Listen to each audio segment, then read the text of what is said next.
Édition spéciale consacrée aux événements en Israël et toujours 1200 morts, le dernier bilan des milliers, plus de 2000 blessés à présent. Nous sommes en ligne avec Yigal Palmor, ancien porte-parole du ministère des Affaires étrangères israélien. Bonjour Yigal. Bonjour. Merci d'être avec nous sur Radio J. Alors il y a beaucoup d'informations, mais une première question, vous qui êtes israélien et qui travaillez bien sûr sur le sujet du conflit israélo-palestinien depuis des années, comment vous qualifiez ce qui s'est passé samedi en Israël ? Difficile de trouver les mots parce que c'est sans précédent. Vous savez, vous avez dit que je suis le conflit depuis plusieurs années. C'est peu dire. Je n'ai plus mon plus jeune âge. Je me souviens, enfant, du jour où a éclaté la guerre des 6 jours. C'est dire si j'ai des souvenirs des guerres et des conflits dans lesquels parfois j'ai participé en tant que soldat, parfois j'ai participé en tant que porte-parole et en tant que diplomate. Donc j'ai quand même une longue mémoire, mais ce qu'on a vécu, ce qu'on est en train de vivre depuis samedi, c'est du jamais vu, mais jamais, jamais. C'est sans précédent et c'est très difficile de qualifier les monstruosités, les atrocités auxquelles nous exposons en découvrant jour après jour ce qui s'est réellement passé dans le sud d'Israël. Yigal Palmor, bonjour. Vous le savez évidemment, quand la guerre à Gaza va réellement commencer, peut-être que les condamnations vont pleuvoir. Vous avez été longtemps porte-parole du gouvernement israélien. Par anticipation, qu'est-ce que vous diriez face à ces condamnations si vous étiez encore porte-parole aujourd'hui ? Écoutez, l'opinion internationale, c'est toujours bon à voir quand elle nous soutient. Quand elle ne nous soutient pas, il faut faire avec. Il faut pouvoir répondre. Et finalement, ce n'est pas ça qui compte sur le terrain, certainement pas dans le cas d'un conflit tellement exceptionnel par ce qu'il a déclenché. Oui, des tensions, des frictions avec le Hamas, avec le djihad islamique. Oui, on a connu ça. Des attentats, on en a connu. Des attentats terribles, on en a connu. Mais là, ce n'est pas un attentat, ce n'est pas un assaut. C'est la barbarie la plus immonde. Et là, franchement, les Israéliens se foutent pas mal de ce que dit l'opinion internationale, parce que face à la barbarie sans nom, qu'est-ce qu'on peut opposer ? Je veux dire, mettez-vous à notre place quand même. Je dois entendre ma mère rescapée d'un camp de concentration en Roumanie pendant la Deuxième Guerre mondiale, qui me dit, ça me rappelle les pogroms que j'ai vécus en Roumanie. Eh bien, face à ça, oui, que l'opinion nous soutienne, c'est bien. Vous nous avez compris. Si une partie de l'opinion ne nous soutient pas, j'ai envie de lui dire des choses qui ne sont pas très diplomatiques et donc je vais me retenir. Mais franchement, personne parmi tous ceux qui donnent leur opinion, personne n'a dû faire face à un dixième de ce que nous avons vu. C'est Oradour-sur-Glane au centuple. Et donc, s'il vous plaît, ne nous donnez pas de conseils. Le soutien est apprécié, merci. Quand c'est un soutien concret, comme celui que nous apportent les États-Unis en ce moment, eh bien, nous apprécions davantage. Si d'autres pays veulent nous apporter un soutien concret, ça sera le bienvenu. Mais sinon, laissez-nous à notre peine et à notre douleur et nous allons nous occuper de ce problème comme nous l'entendons. Il y a évidemment la question posée des otages qui ont été ramenés dans la bande de Gaza, les incertitudes sur des personnes disparues qui pourraient s'y trouver. Qu'est-ce qu'on est en droit d'espérer par rapport à ces otages ? Franchement, je ne suis pas très optimiste parce que ils ont été enlevés, séquestrés, traînés de la manière la plus brutale et la plus atroce possible. On l'a vu, certains ont été exhibés sur les réseaux sociaux par les terroristes qui les ont traînés à Gaza. il y a des femmes, des enfants, des bébés, des vieillards, il y a de tout.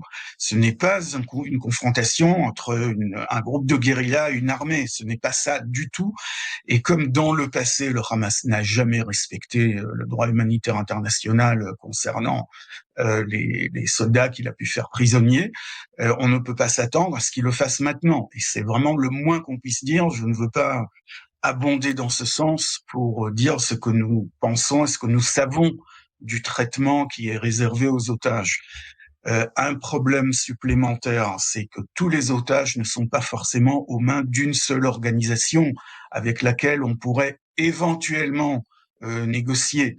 Le problème, c'est que un certain nombre d'otages sont dans les mains de groupes épars, ça et là, parce que il n'y a pas que le Hamas à Gaza, et donc on ne sait pas vraiment à qui on a affaire. On peut parler au Hamas, on peut parler à d'autres, on ne sait pas qui mène le jeu. Et puis n'oublions pas que le gouvernement israélien aujourd'hui fait face à un choix qui relève d'une tragédie grecque. Il faut d'un côté frapper le Hamas, mais vraiment très très fort, pour qu'aucune organisation, pas seulement le Hamas, aucune organisation terroriste n'imagine à l'avenir répéter ce qui s'est passé, d'un côté, et de l'autre côté, il faut libérer les otages. Les deux objectifs sont incompatibles. Et que doit faire le gouvernement israélien? Eh bien, moi, je ne voudrais pas être à la place de ceux qui prennent les décisions, mais il faut comprendre qu'il y a un choix tragique, horrible à faire, et quel que soit le choix du gouvernement, il devra donner la priorité à un de ces deux objectifs et renoncer d'une certaine manière à l'autre. Il n'y a pas de bonne solution. Les États-Unis, Israël et l'Égypte discutent de la création d'un couloir humanitaire vers l'Égypte. Couloir humanitaire auquel Israël a donné son accord. Ce couloir humanitaire va permettre aux populations civiles de fuir les zones de combat.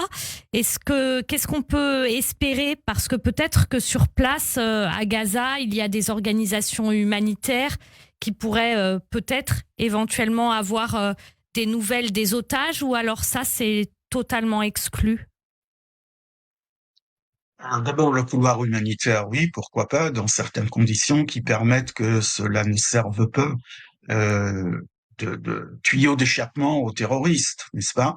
Ni dans un sens ni dans un autre, parce qu'il pourrait aussi venir dans l'autre sens, depuis l'Égypte, avec peut-être des approvisionnements, des armes, des munitions à l'intérieur de Gaza. Donc, un couloir humanitaire qui serait véritablement humanitaire, oui, bien sûr. C'est tout à fait dans l'ordre des choses dans ce genre de cas. Maintenant, est-ce qu'on pourrait espérer quelque chose de la part des organisations humanitaires? Eh bien, tournons-nous vers le passé et posons-leur la question. Qu'avez-vous fait dans le passé, dans les crises d'otages précédentes? Avez-vous contribué quoi que ce soit aux conditions de détention des otages? Je ne dis pas la médiation et la libération des otages, mais au moins au respect de leurs droits, au moins à pouvoir imposer ce qu'exige le droit humanitaire international. Avez-vous fait un effort? Avez-vous même tenté de faire l'effort? Au moins pour vous dire que vous avez tenté quelque chose?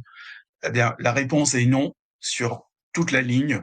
Quelle que soit l'organisation en question, rien n'a été fait, sauf la Croix-Rouge internationale, je dois le dire, qui avait fait des tentatives. Évidemment, le Hamas a opposé une fin de non-recevoir absolue à toutes ces tentatives, mais au moins, eux ont essayé.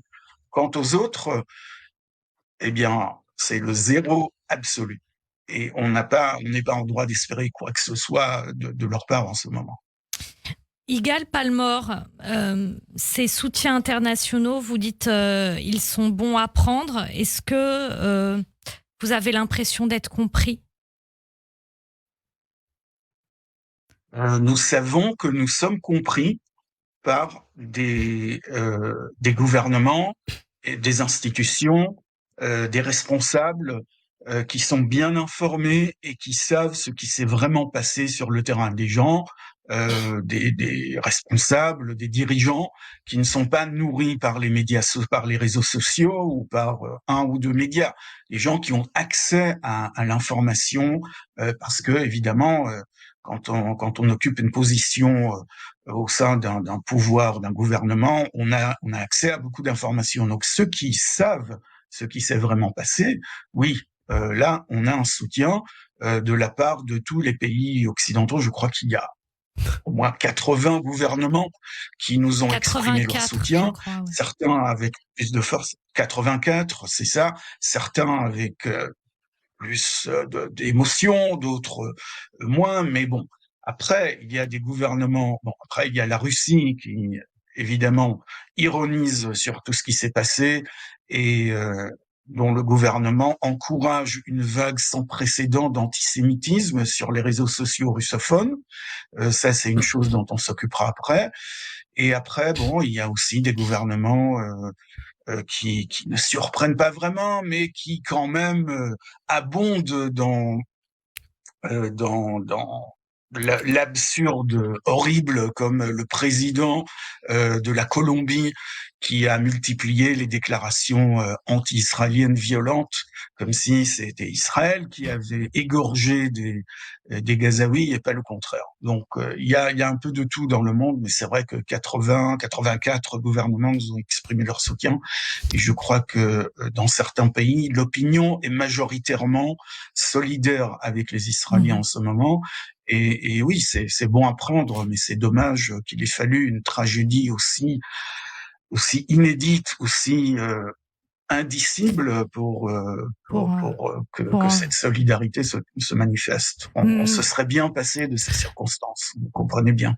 Bien sûr, merci beaucoup Igal Palmore d'avoir été en direct avec nous ce matin sur Radio J. Merci. Merci beaucoup Eva Soto, merci Igal Palmore, on se retrouve très bientôt.